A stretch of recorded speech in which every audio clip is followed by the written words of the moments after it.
অনেক কাল আগের কথা, যখন পাহাড়ের কোলে এমন এক গ্রাম ছিল যেখানে সময় যেন থমকে দাঁড়িয়েছিল।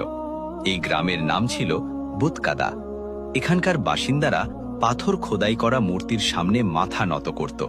তাদের বিশ্বাস সেই পাথরের মতোই শক্ত ছিল যাদের তারা পূজা করত। এই বস্তির এক কোণায় এক ভাঙাচোরা কুড়ে ঘরে তারিক নামের এক যুবক থাকত। তার চোখে এমন এক উজ্জ্বলতা ছিল যা সম্ভবত সেই পুরো গ্রামের আর কারও ছিল না। একদিন সূর্য আগুন ঝরাচ্ছিল। তারিখের বৃদ্ধ মা ঘরের এক অন্ধকার কোণায় শুয়ে কাতরাচ্ছিলেন। ক্ষুধা তাদের শরীরের সব শক্তি শুষে নিয়েছিল। তারিক তার খালি হাতের তালুর দিকে তাকালো। কাল থেকে একদানা খাবারও তাদের গলার নিচে নামেনি। গ্রামের মাঝখানে তৈরি বড় মন্দিরে আজ উৎসব ছিল। সেখানে পাথরের সামনে দামি ফল, দুধ আর খাবার চড়ানো হচ্ছিল। তারিক সেখান দিয়ে যাচ্ছিল, তখন তার নাকে সেই খাবারের ঘ্রাণ এলো। কিন্তু তার পা মন্দিরের সিঁড়িতে থামল না।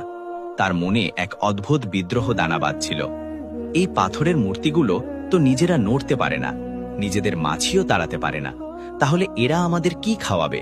সে ভাবল, এবং তারপর নিজের এই ভাবনায় নিজেই কেঁপে উঠল।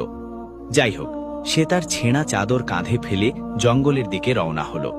গ্রামবাসীদের বিশ্বাস ছিল যে সেই ঘন জঙ্গলে বদ জিন বা খারাপ আত্মা থাকে, কিন্তু তারিখের কাছে তার মায়ের ক্ষুধার চেয়ে বড় কোনো খারাপ আত্মা ছিল না। হাঁটতে হাঁটতে তার পায়ের তলা জ্বলতে লাগলো। তৃষ্ণায় গলা কাঁটার মতো বিঁধছিল। জঙ্গলের ভেতরে পৌঁছতেই সে অনুভব করল যে এখানকার বাতাস কিছুটা অন্যরকম।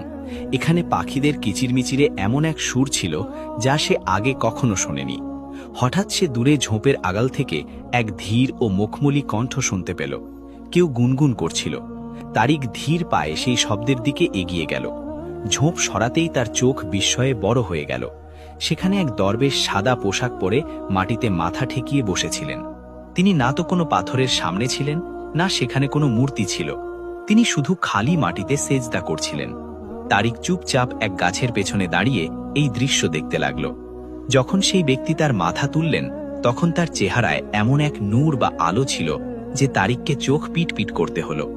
এসো যুবক, লুকিয়ে দেখা মুসাফিরদের কাজ নয়, সেই দরবেশ পেছনে না ফিরেই বললেন। তারিক ঘাবড়ে গেল। আপনি আপনি এখানে কি করছেন, এবং আপনি কার সামনে ঝুঁকেছিলেন? এখানে তো কোনো মূর্তি নেই। সে সংকোচ চেপে জিজ্ঞাসা করল। দরবেশ হাসলেন। তার হাসিতে এমন এক শীতলতা ছিল যা তারিখের আত্মাকে ছুঁয়ে গেল। আমি তার সামনে ঝুঁকেছিলাম যিনি আমাকে বানিয়েছেন, যিনি তোমাকে বানিয়েছেন, এবং যিনি এই পাথরগুলোকেও অস্তিত্ব দিয়েছেন। তিনি যাকে চোখ দেখতে পারে না,